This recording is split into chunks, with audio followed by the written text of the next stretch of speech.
My name is Serafina Croft.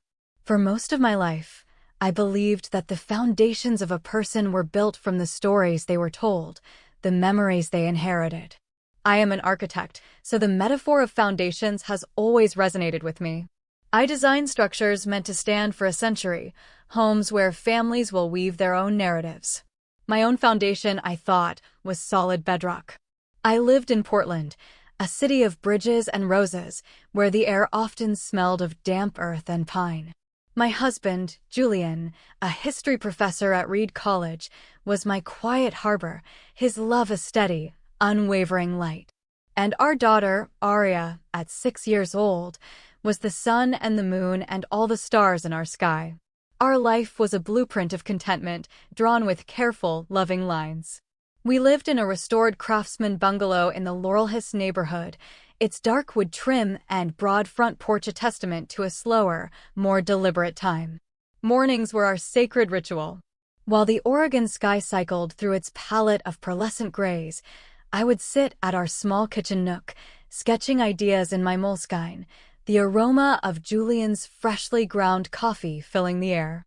Arya would tumble down the stairs, a whirlwind of strawberry blonde hair and flannel pajamas, her small hand finding mine as if by instinct.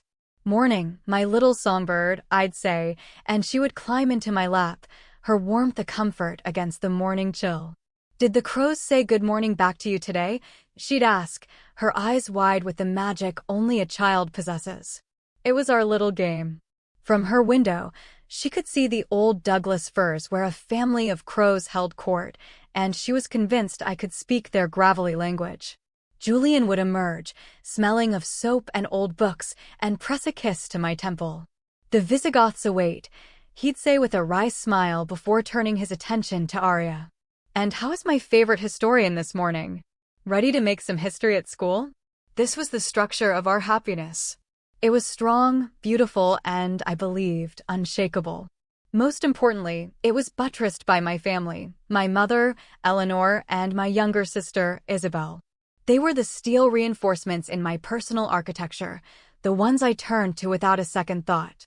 Every Saturday, Arya and I would drive across the Hawthorne Bridge to my mother's house in Selwood. It was a perfectly preserved Queen and Victorian, painted a cheerful butter yellow with white trim. Eleanor's garden was her pride, a riot of seasonal color that spilled over the picket fence. She had been a pediatric nurse for 40 years, a woman whose competence and care were legendary at the children's hospital where she'd worked. When she opened the door, her silver hair pulled back in a neat chignon, her smile was a balm. "There are my girls," she'd say, scooping Arya into a hug that seemed both immensely strong and infinitely gentle. "Nana, did you bake?" Arya's voice would be muffled against her grandmother's shoulder. "Is the sky blue, sweet pea?" Eleanor would laugh, her eyes twinkling. "I made your favorite lemon poppy seed loaf. And there's fresh raspberry jam."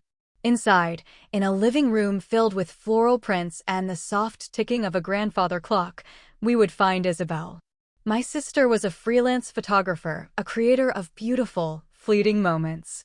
She lived a life that seemed bohemian and untethered compared to my own, and I admired her for it. She would uncurl herself from the armchair, her camera always nearby, and embrace me warmly. "Serafina, you look tired. Working too hard again?" she'd say, her voice laced with a concern that felt like a soft blanket. Then she'd turn to Arya. "Come on, little artist. I want to see the new mural you've been working on in your sketchbook." Arya adored her Aunt Isabel. She would spend hours showing off her drawings, and Isabel would treat each crayon masterpiece with the gravity of a museum curator, discussing color theory and composition in a way that made Arya feel like the most important artist in the world. I was profoundly grateful for them. They were my village. So when my firm, Riverwood Architects, was shortlisted for a major new project, a sustainable community arts center, I knew the coming months would be demanding. The project required several out-of-town trips for site visits and client meetings. The first people I called were my mother and sister. "Of course, darling," Eleanor had said, her voice the epitome of calm reassurance. "You go and build something beautiful. We'll take care of your most beautiful creation right here." Isabel was just as supportive. Are you kidding? A whole weekend with my favorite little muse? It'll be a blast. You just focus on winning that commission, Serafina. Julian, ever the pragmatist, was relieved. It's perfect, he'd said, wrapping his arms around me. Your mom knows more about childhood ailments than our pediatrician, and Isabel is so responsible. Arya loves them. I feel completely at ease. And he was right. Whenever we left Arya with them, she came back bubbling with stories of baking with Nana and photo adventures with Aunt Isabel. They were our safety net, and I never once thought to inspect it for frayed threads. But slowly, almost imperceptibly, things began to change. It started a few months into the project. After a weekend with her grandmother and aunt, Arya began having nightmares. She would wake up crying, her small body rigid with a fear she couldn't name. "Mama, the shadows had eyes," she'd whisper, clinging to me. When I'd try to ask for more, she would shake her head, her memory of the dream already dissolving like mist. I don't know. It was just scary. I noticed other things too. A subtle shift in her mood when we'd talk about her time with Eleanor and Isabel. Her usual enthusiasm was muted, replaced by a strange reticence. Once, she started to say, "Nana always lets me have extra cake," but before her voice trailed off and she abruptly changed the subject to a bird she'd seen in the yard. I chalked it up to the turbulence of childhood, to the stress she was likely picking up from me. The Arts Center project was consuming. The lead architect had fallen ill, and I had been asked to step up, managing complex negotiations with city planners and contractors. I was exhausted, sleeping poorly, and I reasoned that my own frayed nerves were likely casting a shadow over Arya. It felt ungrateful, almost heretical, to harbor even the smallest suspicion toward the two people who were helping us so selflessly. They were family. They were my foundation. In late April, the final presentation for the Arts Center was scheduled. It was a 3-day event in San Francisco, the culmination of 6 months of tireless work. It was the biggest opportunity of my career. "It's just 3 days," Julian had said, trying to soothe my anxieties. "We'll ask your mom and Isabel, same as always." Over the phone, Eleanor was a rock of dependability. "Don't you worry about a thing. You go and knock their socks off. We've got this." Isabel's encouragement was just as effusive. "This is your moment, Serafina. We'll hold down the fort. Arya will be spoiled rotten and perfectly safe." Their confidence was contagious. I packed my bags, my anxiety assuaged by their promises. I was leaving my daughter in the most capable, loving hands I knew. The view from my hotel room in San Francisco was breathtaking, the Golden Gate Bridge a slash of iconic red against a crisp blue sky. But my heart felt heavy, shrouded in a fog that had nothing to do with the city's famous marine lair. It was a habit, calling Arya every night before she went to bed, but the previous evening, her voice had sounded different. Not bright and bubbly, but small and thin, like a thread about to snap. On my first morning away, I called again, my stomach twisting into a knot. "Arya, honey? How are you feeling?" I held the phone so tightly my knuckles were white. "Mama," her voice was a tiny, reedy whisper. "When are you coming home?" "2 more sleeps, my love." "Are you having fun with Nana and Aunt Isabel?" There was a pause, a beat of silence that stretched for an eternity. "It's fun," she said, her voice lacking any conviction. "But I want to talk to you, Mama." Before I could press her, Eleanor took the phone. "Serafina, darling. Aria's picked up a little spring cold. Nothing to worry about. No fever, and she's eating just fine. She was perfectly healthy when you left her." "A cold?" "She was fine yesterday," I said, a wave of guilt and worry washing over me. "Oh, you know how children are." Eleanor's voice was smooth and professional, the practiced calm of her nursing years. "They can turn on a dime. You haven't forgotten my credentials, have you?" "She's in good hands. Now you focus on your work." I tried. I threw myself into the meetings, my presentation on the second day earning a standing ovation from the clients. My colleagues were ecstatic, congratulating me on what they called a surefire win. But the triumph felt hollow. That night, when I spoke to Arya, her voice was even weaker, laced with an exhaustion that felt older than her 6 years. Mama, come home soon, she pleaded, and there was an urgency in her words that terrified me. What's wrong, Arya? Did something happen? I don't know. But I have funny dreams when you're not here. My chest tightened. Funny dreams? What kind of dreams? I don't remember, she whispered. But they're not the haha funny kind. They're the scary funny kind. Isabel got on the line then, her voice brisk and cheerful. Serafina, honestly, she's fine. She just misses her mom. It's sweet, really. That's what happens when you're so close.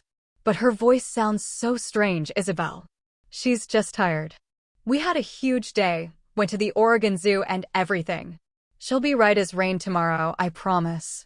On the third morning, my last day, I woke with a jolt before dawn, a sense of deep, primal wrongness settling in my bones. I called home immediately. Hello. Eleanor's voice was thick with sleep. Mom, is Arya okay? I have a bad feeling.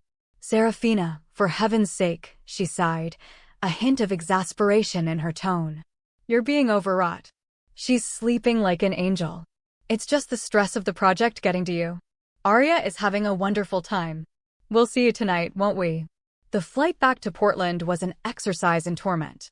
I stared out the window at the patchwork of the country below, but all I could see was Arya's face in my mind, her voice a fragile echo in my ear. An inexplicable dread had taken root deep inside me, its tendrils wrapping around my heart. I landed at PDX at 4 in the afternoon. Julian was there to meet me, his familiar face a welcome sight. Welcome home, he said, pulling me into a hug. How did it go? It went well, I think. But I'm so worried about Arya. She's fine, Serafina. I spoke to your mother an hour ago. She said they had a lovely day. When we pulled into our driveway, I saw them through the living room window. Arya was sitting on the couch, watching a cartoon. The moment she saw me, she launched herself off the sofa and ran to the door. Mama. I swept her up into my arms, burying my face in her hair, breathing in her familiar scent. Relief, potent and overwhelming, flooded through me. She felt solid and warm, no sign of a fever. Eleanor and Isabel greeted me with bright smiles. Welcome home, darling, Eleanor said, kissing my cheek. How was San Francisco? It was great. Thank you both so much. I couldn't have done it without you. My gratitude was immense, sincere. It was our pleasure, Isabel beamed. We had the best time with this little monkey, didn't we, Arya? Arya, nestled against my shoulder, just nodded quietly. I noticed then that she was more subdued than usual. Normally, she'd be clamoring for the little souvenirs I always brought back, but today she barely glanced at the bag from the Ghirardelli store. That night, around 2 in the morning, a piercing cry shattered the silence of the house. Mama, my ear hurts. I flew down the hall to her room. She was writhing on her bed, pressing the side of her face into her pillow. Where, baby? Where does it hurt? My right ear, she sobbed. It hurts so bad, Mama. I felt her forehead. No fever. I gently tried to look in her ear with a flashlight, but I couldn't see anything amiss. I gave her a dose of children's pain reliever and lay with her, stroking her hair until her sobs subsided into the ragged breaths of sleep. The next morning, she seemed perfectly fine. She ate her pancakes and, when I asked about her ear, she shrugged. It's all better now. I wondered if I had dreamt the whole thing. But when I mentioned it to my mother on the phone, her reaction was odd. Oh, really? She said, her tone dismissive. She never said a word about that to us.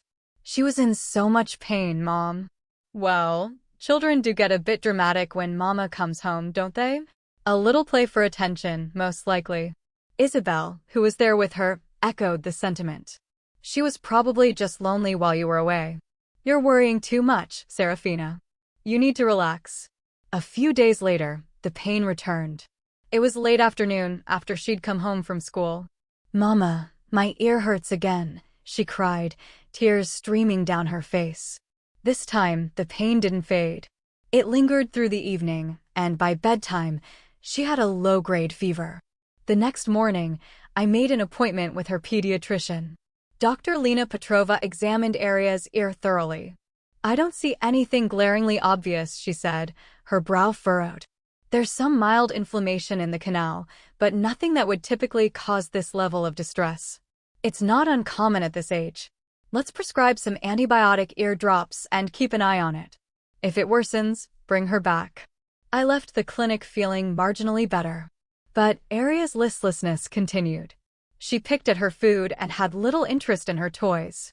Eleanor and Isabel came over, ostensibly to check on her, but their presence felt more like an intervention. "Serafina, you are making yourself sick with worry," Eleanor said, her tone gentle but chiding. "Aria is a sensitive child. She's feeding off your anxiety. But she's really in pain, Mom. And the doctor said it was nothing serious, didn't she?" Isabel added, placing a hand on my arm. "Maybe this is about your work stress. You've taken on so much with this new project." They were right about the project. Since the successful presentation, the firm had officially won the commission, and my responsibilities had doubled.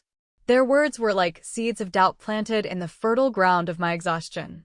"Maybe you're right," I conceded, my shoulders slumping. "Maybe I am being oversensitive." "Of course you are," Eleanor said, her voice softening. "You're a wonderful mother, but you need to trust that some things are just normal childhood bumps in the road. Aria is a strong little girl." That night, Aria slept more peacefully, and for the first time in days, so did I. The reprieve was short-lived. A week after my trip, on a Friday night, the ear pain came back with a vengeance.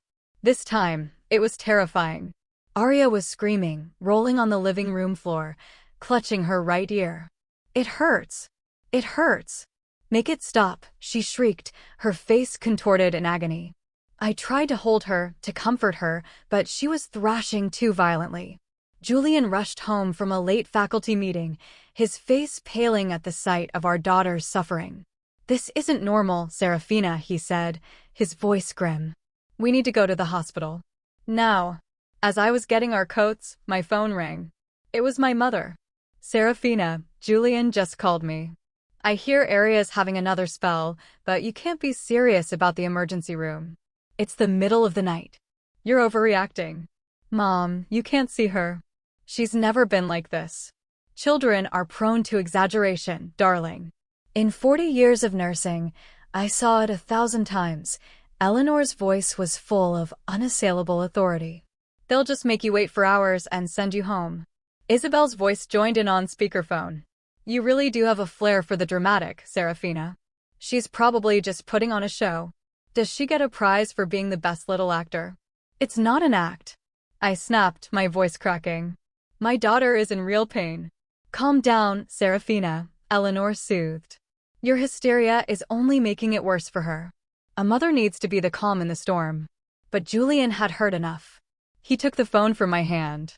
"Eleanor, with all due respect, we're her parents. We're going to the hospital." He hung up before she could reply and turned to me, his jaw set. "We know our daughter better than anyone. Let's go."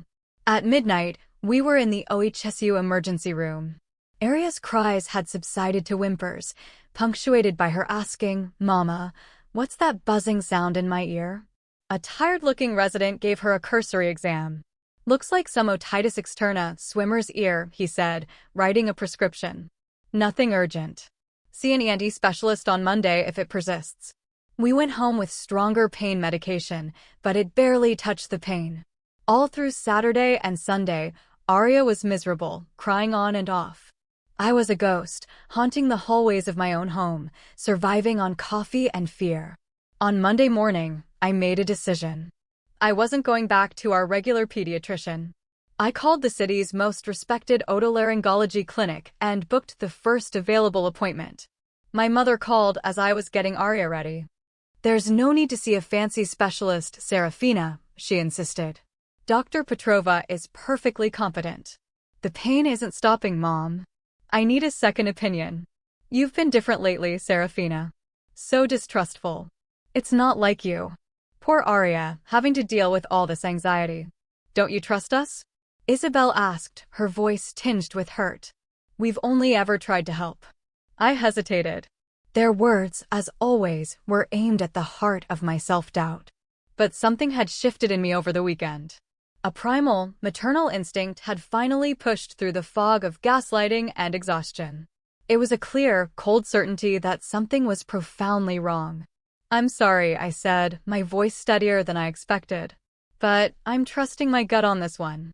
The specialist was Dr. Simon Kendrick, a kind-faced, silver-haired man whose gentle demeanor immediately put Arya at ease. He spoke to her about her favorite books and colors as he prepared his instruments. "So, this pain has been going on for over a week now?" he asked me, his eyes compassionate. "Yes," I said. "Intermittently at first, but it's been constant and severe for the last 3 days." Dr. Kendrick began to examine the inside of Arya's ear with a sophisticated endoscope, its image displayed on a monitor beside me. At first, he hummed noncommittally, but after a moment, he frowned. "Well, that's peculiar," he murmured, leaning closer to the screen. "Is something wrong?" My heart began a frantic, panicked rhythm against my ribs. He didn't answer right away, instead manipulating the scope with intense concentration. His brow furrowed, and he motioned for his nurse to hand him a pair of delicate, long-nosed forceps. His expression grew more and more grave. "Mrs. Croft," he said finally, his voice low and serious. "This did not get in there by accident." "What? What is it?" "There is an object lodged deep in the auditory canal. An artificial object. It was inserted, deliberately." Dr. Kendrick's voice was strained. He looked up at me, his kind eyes now filled with a terrible gravity. "Have you left your daughter in anyone's care recently?" The blood drained from my face. My breath caught in my throat. "My mother and my sister, while I was on a business trip. But they wouldn't. They love her." Dr. Kendrick worked carefully, his hands steady despite the tension in the room. Arya winced, but a local anesthetic was helping her tolerate the procedure. A few agonizing minutes later, the doctor withdrew the forceps. He placed a tiny, metallic object onto a sterile gauze pad and pushed it toward me. I stared at it, my mind refusing to process what I was seeing. It was a small, black plastic cylinder, no bigger than a pea, with a tiny, wire-like antenna protruding from one end. "This," Dr. Kendrick's voice was barely a whisper, "is a GPS transmitter. A very sophisticated, compact model. The world tilted on its axis." I gripped the sides of my chair to keep from falling. "GPS? In my daughter's ear? Why?" "Someone put it there," the doctor said, his face pale. "To track her movements. Mrs. Croft, this is unequivocal evidence of child abuse. I am legally and morally obligated to report this to the police immediately." "No," I whispered, shaking my head in disbelief. "It can't be. Not my family. My mother, my sister." "Mrs. Croft," Dr. Kendrick continued, his tone firm but sympathetic. "This isn't a commercial device you can buy at a spy shop. Acquiring it requires specific channels. And inserting it this deep into the ear canal without causing immediate, severe damage requires a degree of medical knowledge." He paused, letting the implication land with devastating force. "You said your mother was a nurse?" My beautiful, well-constructed world didn't just crack. It shattered into a million pieces. The foundation I had trusted my entire life was nothing but sand. The pain Arya had been suffering, the nightmares, the buzzing she heard, it was this. This thing. This violation. "Mama, am I all better now?" Arya asked, her voice small and hopeful. Tears I hadn't realized I was holding back began to stream down my face. I pulled her into my arms, holding her so tightly she grunted in protest. "You're all better, my love," I choked out. "It doesn't hurt anymore, does it?" She shook her head against my chest, and for the first time in days, I saw a genuine flicker of her old self in her eyes. The pain was gone because the source of it was lying on a piece of gauze, a tiny, malevolent secret brought to light. Dr. Kendrick was already speaking quietly to his nurse, initiating the report. "Ma'am," he said to me, "this is a very serious matter. For your daughter's safety, the police will need your full cooperation." "I understand," I managed to say, my voice a ragged tremor. The GPS device was sealed in an evidence bag. Arya was scheduled for a full examination to ensure there was no lasting damage. Thankfully, the prognosis was a full recovery with a course of antibiotics. But my own wounds, the deep, invisible ones, felt mortal. "Why? Why would the family I loved and trusted do this to an innocent child? To my child? What could they possibly hope to gain? In the quiet of a private consultation room, I called Julian. Julian, I began, and then my voice broke completely. You need to come to the hospital. Something terrible has happened.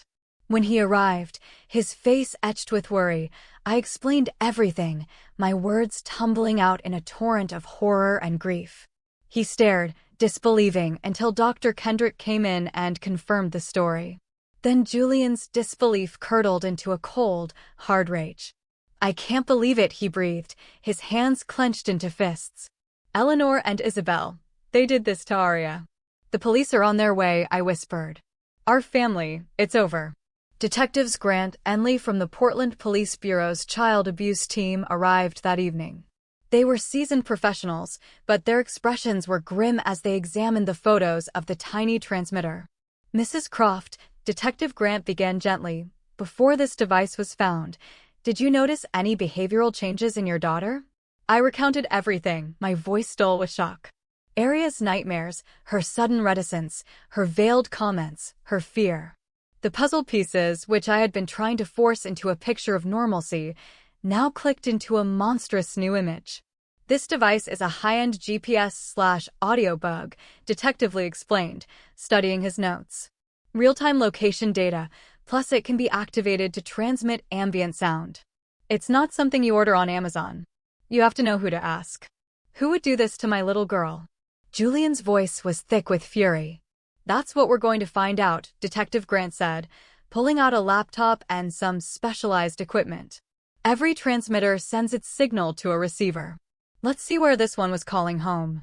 The 10 minutes it took to trace the signal felt like a lifetime. When the address finally appeared on the screen, a satellite image of a familiar building, my breath left my body in a silent scream. It was Isabel's loft in the Pearl District. We're going to pay your sister a visit now, Grant said. We'd like you to come with us. I nodded numbly, my body moving on autopilot. Isabel. My funny, artistic, loving sister. Why? Isabel's apartment was in a sleek, modern building, all glass and steel. It felt a world away from the warm, lived-in comfort of my own home. As we walked down the polished concrete hallway, I felt a cold dread settle in my stomach. When the detectives knocked, we heard Isabel's bright voice from inside. Just a sec. The door swung open, and she was smiling. The smile vanished the instant she saw the detectives standing beside me and Julian. Her face went slack with shock, her color draining away. Isabel Thorne? Detective Grant asked, holding up his badge. We need to ask you a few questions. About what? She stammered, her eyes darting to me, wide with panic. I found my voice a cold, hard thing I didn't recognize. Isabel, what did you put in my daughter's ear? What are you talking about? She said, trying to force a laugh. I don't know what you mean. The denial was frantic, paper-thin. Detective Lee held up his phone, showing her a close-up photograph of the GPS device. This transmitter was sending a signal directly to this apartment. Can you explain that? The moment she saw the picture, her face crumbled. I don't know, she whispered, shaking her head. I don't know anything about that. Then you won't mind if we take a look inside. She tried to object, but they already had a warrant. The receiver was sitting in plain sight on a desk in her living area, a small screen glowing with a map of Portland, a single blinking dot showing Aria's current location, the hospital. Well, that settles that, Grant said grimly. MS. Thorne, you have the right to remain silent. But Isabel didn't remain silent. She let out a choked sob and crumpled, sliding down the doorframe to the floor. Stop, she wept. Please stop. I stepped forward, the rage and grief and confusion swirling inside me like a storm. Why, Isabel? Why would you do this to Aria? Because, she screamed through her tears, her face ugly with a pain I had never seen before. Because you always get everything, Serafina. It's not fair. The words hit me like a physical blow. What are you talking about? The perfect husband, the perfect child, the perfect career. I have nothing. Everyone talks about how brilliant you are, how wonderful you are, and I'm just Isabel, the quirky photographer sister in the background. Her voice was a venomous torrent of resentment that had clearly been building for years. But Arya has done nothing to you. Julian interjected, his voice shaking with restrained violence. She's a 6-year-old child. Isabel was trembling, her confession tumbling out in a broken, incoherent stream.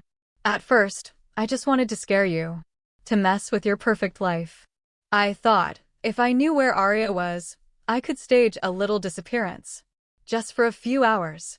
And then I would be the one to find her. Disappearance. The word was a faint puff of air from my lips. I'd be the hero, she sobbed. You'd be so grateful to me. And Arya would love me best. The device wasn't working properly, was it? Detective Lee pressed. It was hurting her. Did your mother, Eleanor Croft, know about this plan? Gran asked. Isabel hesitated, her eyes flickering. Mom, she just... At that exact moment, the elevator doors at the end of the hall opened and our mother stepped out, a bag of groceries in her arms. She had clearly been on her way to visit Isabel. She saw the police, my stricken face, and Isabel weeping on the floor, and she stopped dead. What on earth is going on? She demanded, her voice sharp with alarm. Detective Grant explained the situation with brutal efficiency. As he spoke, Eleanor's face went from confusion to a ghastly, waxy white. No, Isabel, you didn't. Mom, I said, my voice flat and dead. You knew, didn't you?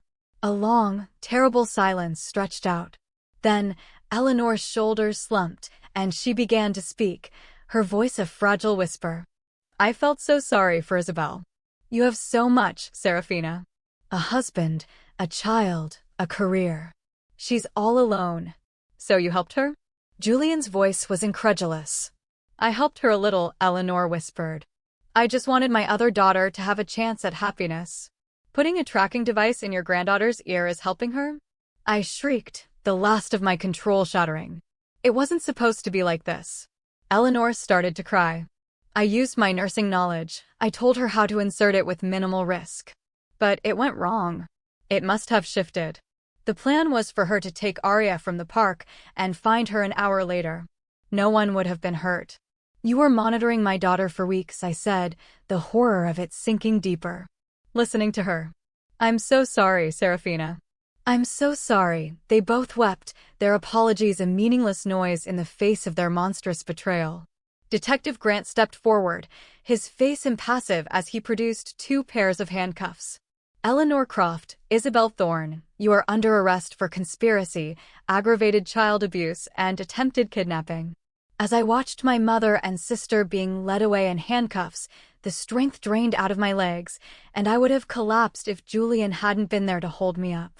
The 2 people I had loved and trusted most in the world, the foundation of my life, had used my own child as a weapon to tear me down. Julian wrapped his arm around my shoulder. It's over, Serafina. Arya is safe. She was safe. But nothing would ever be the same. What is family? Is it blood? Is it a name? In that moment, I didn't have the answer. All I knew was that the family I had been born into was gone, and I was left standing in the ruins. In the car back to the hospital, I cried silently for the little girl I used to be, the one who believed in the unconditional love of her mother and sister. Arya was safe, yes. But her family, the one I had built our lives around, had been a lie. And as we drove through the rain-slicked streets of Portland, a new, terrifying, and yet liberating thought began to form. Perhaps a true foundation isn't something you inherit. Perhaps it's something you have to build for yourself, from the ground up, with stronger, more honest materials. I had Julian. I had Arya. For now, that would have to be enough. A season turned. Autumn bled its fiery colors across the city, and the rains returned in earnest, washing the streets clean. In a quiet, somber courtroom, sentences were handed down. Isabel was given 3 years in prison for her role, her public defender citing a long history of untreated depression and personality disorders. Eleanor, as an accomplice, received 2 years of probation, community service, and a permanent restraining order forbidding her from contacting me or Arya. Standing in that courtroom, I felt a grief so profound it was like a physical weight on my chest, a mourning for the mother and sister I thought I had. It wasn't truly over, of course. The verdict was just a punctuation mark, not an ending. The real work was just beginning. Arya, bless her resilient heart, struggled for a time with anxiety and a fear of the dark, but with the help of a wonderful child therapist, she began to heal. At her age, the full, sordid truth was incomprehensible. We told her that Nana and Aunt Isabel were unwell and needed to get better far away, a simplified truth she seemed to accept. The real healing came from unexpected places. It came from the slow, patient work of building a new foundation. It came from Zoe, the mother of one of Arya's classmates, a warm, fiercely funny woman who had been through her own messy divorce. One afternoon, over coffee at a little cafe on Division Street, she said something that lodged in my heart. You know, Serafina, family isn't an obligation. It's a choice. It's the people who choose to show up for you, day after day. I nodded, the truth of her words resonating deep within me. I always thought blood was the strongest bond, I confessed. I was wrong. It came from Julian's parents, who drove up from Ashland and enveloped us in a cocoon of unwavering support, loving Arya with a fierceness that asked for nothing in return. You are our family, his mother, Catherine, told me, her hand warm on mine. That's all that matters. It even came from my colleagues at Riverwood, who rallied around me, covering my workload when I needed to be with Arya, offering not pity, but solidarity. Once a month, a letter would arrive from the correctional facility where Isabel was incarcerated. The first one was filled with a raw, desperate remorse. I was sick, Serafina, she wrote. The jealousy was like a sickness in my mind. I know sorry will never be enough, but I am sorry. I am so sorry for what I did to you and to sweet Arya. I held the letter for a long time before writing back a short, simple reply. I hope you find a way to heal, Isabel. I need time. It wasn't forgiveness, not yet. It was a boundary, a line drawn in the sand for my own self-preservation. One crisp November afternoon, I was at empty Tabor Park with Arya. The sky was a brilliant, cloudless blue, a rare gift in a Portland autumn. I watched her, a flash of red coat and bright laughter as she chased fallen leaves, and I reflected on the wreckage of the past year. What I had lost was immense, a part of my own history. But what I had gained was a profound, hard-won clarity. I finally understood what a foundation truly was. It wasn't the unexamined bedrock of the past, it was the conscious, daily act of building and tending to relationships based on trust, respect, and genuine love. Mama, Arya called, running up to me, her cheeks flushed. She leaned against my legs and looked up at me with serious eyes. We're a real family, right? I knelt and pulled her into a hug, the scent of autumn clinging to her hair. Yes, my love. We are a real family. Just you and Papa and me? Yes, I said. And Grandma Catherine and Grandpa Richard. And Auntie Zoe and her son, Leo. A slow smile spread across her face. So, family is just the people who love you a whole lot? Tears pricked my eyes. That's exactly right, my little songbird. We have lots of family. As dusk settled, painting the sky in shades of rose and lavender, the three of us walked back to the car, Julian holding one of Arya's hands, me holding the other. Blood is not a bond. It's just a liquid. A bond is forged in shared laughter, in hands held in the dark, in the quiet, steady choice to love and support one another, day after day. That night, long after Arya was asleep, Julian and I sat in the living room, the only light coming from the soft glow of a lamp. You are the strongest person I know, he said quietly, taking my hand. You took the rubble of what happened and you've built something new for us. For Arya. We built it, I corrected him, squeezing his hand. The three of us. And everyone who chose to show up. Outside the window, the lights of the city glittered like a fallen constellation. I felt a sense of peace settle over me, a quiet hope for the future taking root in my heart. A family is not a structure you are given. It is a home you build. And ours, I knew, was finally built on solid ground.